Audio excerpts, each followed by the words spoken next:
masuk ke dunia pesantren itu kita menjadi diri kita yang berbeda lah dari yang sebelumnya semuanya serba difasilitasi orang tua. Di pesantren tentu saja banyak yang memang harus melakukannya sendiri gitu, jadi harus mandiri gitu. Ya, setelah dewasa juga merasa kok ternyata yang paling berharga dari yang dititipkan pesantren itu bukan pengetahuan yang diberikan, tapi bangunan karakter yang diberikan gitu. Kita tuh bener-bener hard worker, fast learner gitu ya.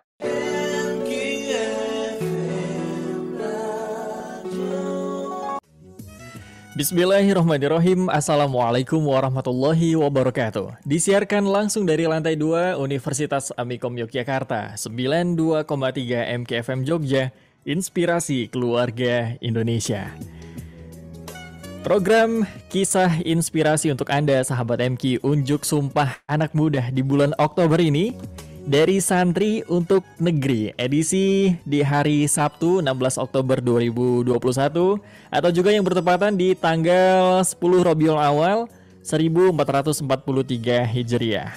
Ya, dan alhamdulillah Gus Ji atau Gus Romzi sudah terhubung bersama kita di frekuensi ya, yang mudah-mudahan menjadi pembawa berkah juga, membawakan inspirasinya di malam hari ini.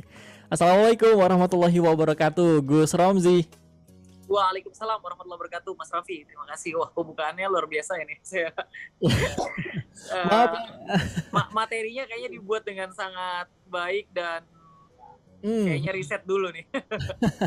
Ya, tentunya ini kita terima kasih juga ya, karena yang telah membuat ada produser ya.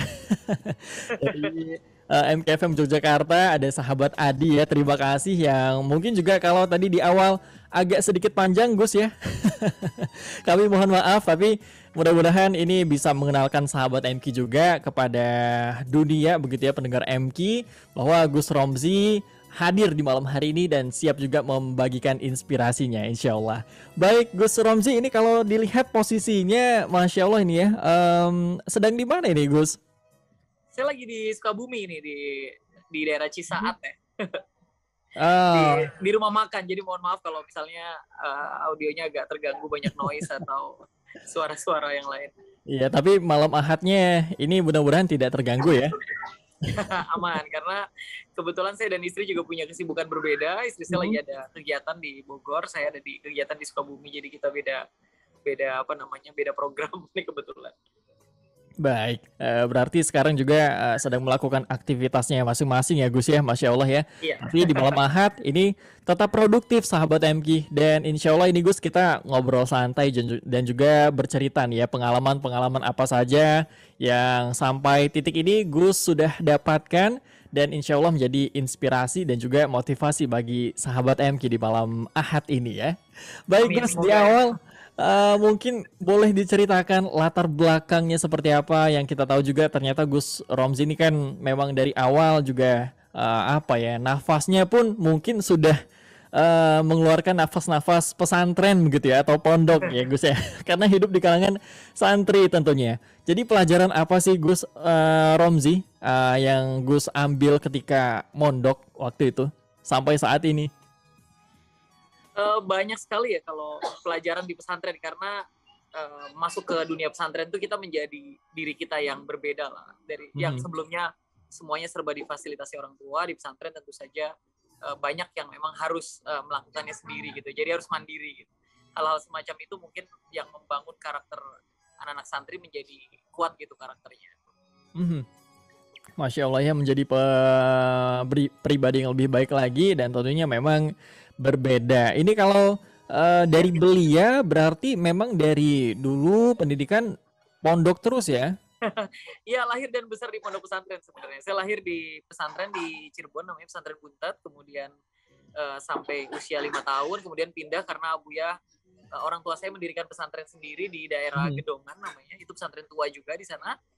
Jadi kemudian ya tumbuh berkembang besar di pesantren, sekolah di Madrasah Ibtidaiyah, sempat di Raudatul Atfal, kemudian Madrasah Ibtidaiyah, kemudian Madrasah Thanawiyah, kemudian Madrasah Aliyah. Masya Allah. Kemudian jadi semuanya hampir memang aktivitasnya di pondok pesantren, dan alhamdulillah sih banyak value luar biasa yang saya dapatkan, meskipun memang tentu saja kalau lahir dan besar di pondok pesantren kita jadi kayak berasa punya tanggung jawab besar gitu ya untuk melanjutkan semangat orang tua kita, kakek dan buyut dan seterusnya yang memang sedari dulu kiprahnya di dunia pendidikan sudah luar biasa dan sepertinya sudah menjadi komitmen keluarga ya. Tadi kalau dibilang saya nafasnya itu sudah pesantren, kayaknya itu udah in my blood gitu, nggak cuma sekedar hasil produksi dari pembakaran aja gitu, tapi kayaknya memang secara genetik juga kita sudah diwariskan gitu komitmennya kalau pesantren, jalur pendidikan adalah jalan khidmat kita gitu, jalan pengabdian kita. Iya, bernafaskan ya kalau bisa dibilang bernafaskan Islami dan juga mendarah daging sudah begitu ya, Gus ya. Amin lah mudah-mudahan Iya, ya. budayanya begitu ya, nilai-nilainya, ilmunya juga Masya Allah.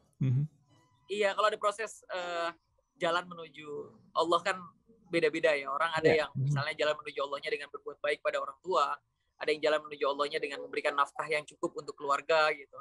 Ada yang jalan menuju Allahnya dengan jihad fisabilillah, ada yang jalan menuju Allahnya dengan banyaklah ragam aktivitas yang memang ditujukan untuk mendekatkan diri pada Allah gitu. Kalau di keluarga kami memang sejak awal komitmennya adalah jalan kita menuju Allah itu menggunakan melalui jalan ta'lim wa ta'allum gitu. Jadi proses belajar dan mengajar. Jadi selama kita masih belajar, selama kita masih mengajar, selama itu pula kita berupaya semakin dekat kepada Allah Subhanahu wa taala gitu. Jadi kalau itu udah titipan keluarga dan sepertinya memang sudah dibisiki dari kita kecil dan entah dari mana komitmen itu seperti ada di hampir semua anggota keluarga.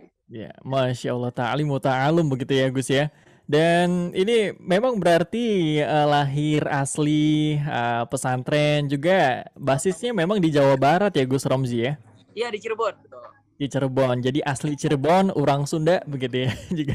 Orang Nanggung, jadi Sunda Nanggung, Jawa Nanggung. Jadi kalau Jawa juga nggak sama dengan Jawa Tengah dan Jawa Timur, Sunda juga nggak sama dengan Sundanya orang Bandung ya, karena cenderung agak kasar gitu dan bercampur dengan bahasa. Jadi kayaknya Cirebon ini nggak Sunda, nggak Jawa lah, itu di persimpangan. Ya, pertengahan lah begitu ya, campuran.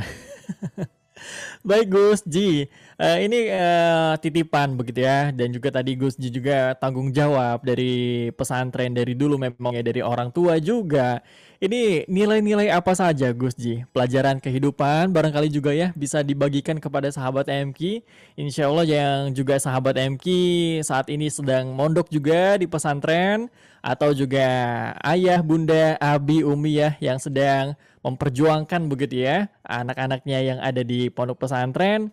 Ini kalau dari Gus Ji sendiri nilai-nilai pelajaran, nafas kehidupan juga seperti apa yang kalau kita boleh ambil juga dari yang ditanamkan begitu ya dari orang tua Gus Ji ini seperti apa Gus?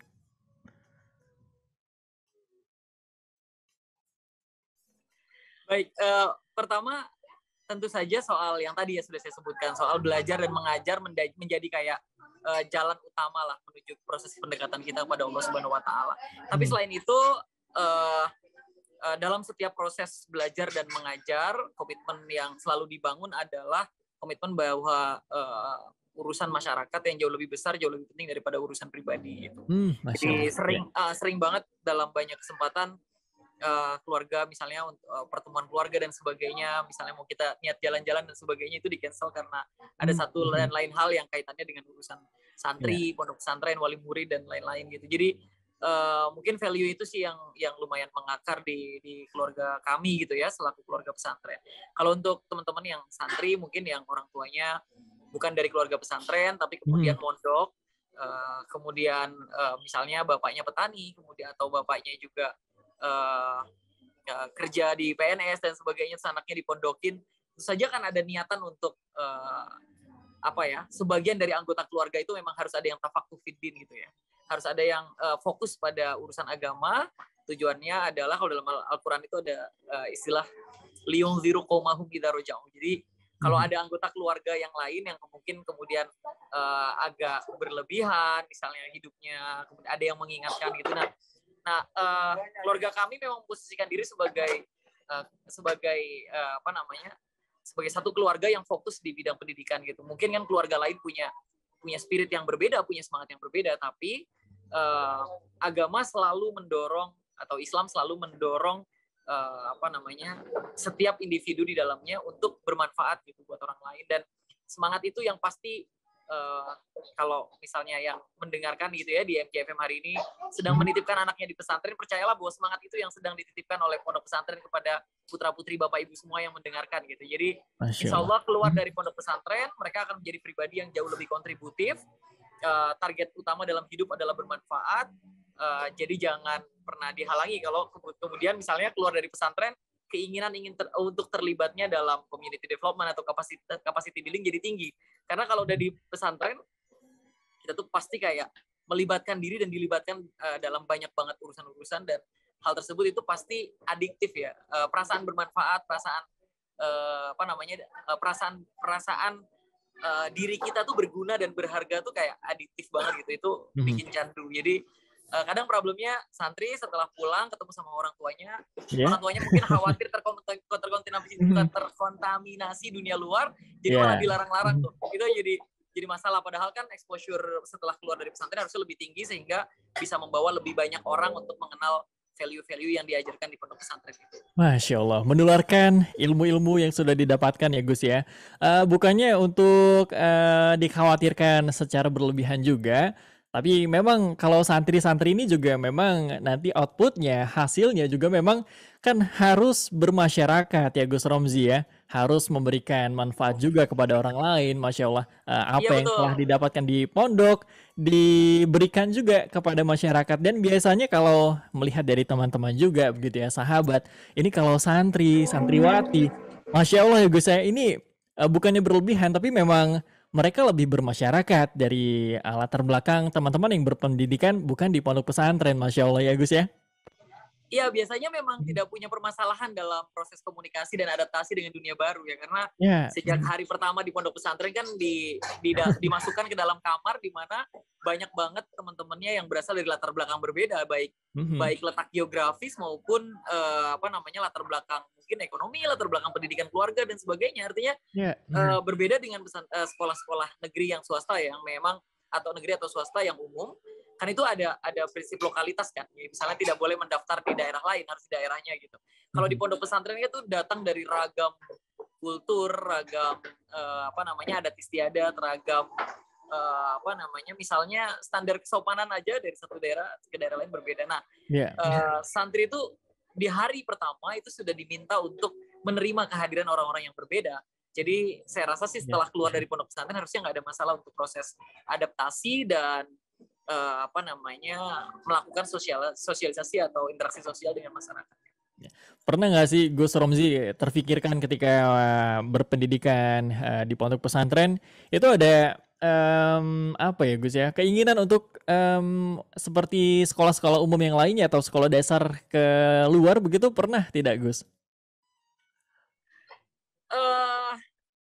Kadang-kadang pernah ya, pernahnya mungkin kadang kalau ngerasa di pesantren ini kok beban pelajaran agamanya tinggi banget gitu ya. Kadang ngeliat teman-teman yang kayaknya expert di salah satu bidang eksak tertentu gitu ya. Sementara karena beban pendidikan agamanya banyak, kadang-kadang kita jadi fokus ke ke bidang-bidang agama dan kayaknya mau deh rasanya punya kemampuan untuk memahami pelajaran-pelajaran umum yang berbeda. Kadang-kadang perasaan itu ada tentu saja. Tapi at the end of the day kita merasa bahwa ilmu apapun yang Allah berikan ke kepala kita tuh adalah pengetahuan yang memang ujungnya bukan siapa yang paling banyak pengetahuannya, tapi siapa yang paling bisa memaksimalkan pengetahuan itu bermanfaat untuk masyarakat di sekitarnya gitu. Betul, Masya Allah. Bahkan sebelum ilmu-ilmu yang lain, ini fundamental yang mendasari juga ilmu agama, ilmu adab pun diajarkan ya di pondok pesantren, yang menjadi utama ya, atau juga pondasi setelah kita belajar ilmu agama. Insya Allah belajar ilmu yang lain juga akan lebih mudah ya Gus ya. Iya, setelah dewasa juga merasa kok ternyata yang paling berharga dari yang dititipkan pesantren itu bukan pengetahuan yang diberikan, tapi bangunan karakter yang diberikan gitu. Kita tuh bener-bener hard worker, fast learner gitu ya. Kita dipaksa untuk bayangin dalam satu season gitu ya, satu semester kita itu harus belajar lebih dari 20 mata pelajaran.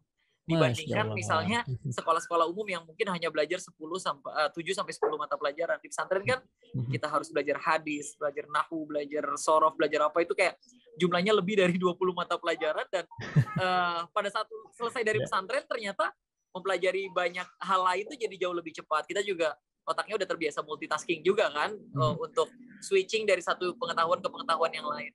Jadi kayaknya misalnya anak IPA dan anak IPS itu bisa jadi nggak benar-benar berlaku gitu kalau di pesantren karena karena memang lumayan tinggi jumlah mata pelajarannya juga banyak. Akhirnya setelah selesai di pesantren kita kayak punya kecakapan, yaitu kita fast learner dan kemampuan multitaskingnya jadi bagus gitu. Ini kan kalau dilihat juga kalau tadi Gus Romzi juga katakan banyak mata pelajarannya, bahkan ketakutan-ketakutan yang pernah dihampiri juga ya untuk dari orang tua dan juga calon-calon santri barangkali ya tadi mata pelajaran yang banyak, kegiatannya juga pasti banyak, belum bukan akademik saja tapi juga non akademiknya juga ya Gus ya. Ini cara Gus Asmi untuk teman-teman juga santriwan santriwati ini agar bisa membagi waktunya lebih baik lagi dan juga tentunya tetap produktif ya Gus ya. Seperti apa sih Gus? Iya, sebenarnya pondok pesantren itu kan kalau pakai teori pendidikan itu dia lebih banyak behavioristik meskipun konstruktivis di beberapa hal ya. Sorry ada motor lewat. Ya. Yang behavioristik yang saya maksud itu hampir semuanya menggunakan time management yang disiapkan oleh pondok pesantren gitu. Ya.